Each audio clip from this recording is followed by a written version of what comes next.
যারা সমবায় ক্যাডার আছি আমরা বিগত 40 বছর ধরে এই ক্যাডারের কোনো পরিবর্তন আসেনি। আমরা একটা লম্বা সময় ধরে একটা চরম প্রকটভাবে প্রশাসনিক এবং অর্থনৈতিক সব দিক থেকে আমাদেরকে বৈষম্যের শিকার হতে হচ্ছে।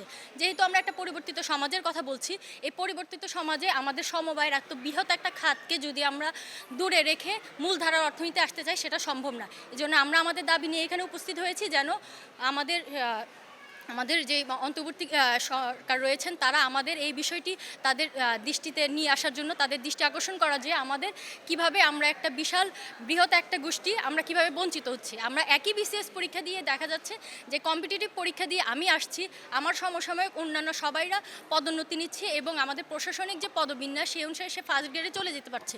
সে সচিব হচ্ছে, সিনিয়র সচিবের মর্যাদা ভোগ করতেছে, সেখানে আমরা যারা আছি তারা ফোর্থ গ্রেডের পরে আমাদের আর কোনো সেইখান থেকে আমাদেরকে অবসর নেওয়া হচ্ছে।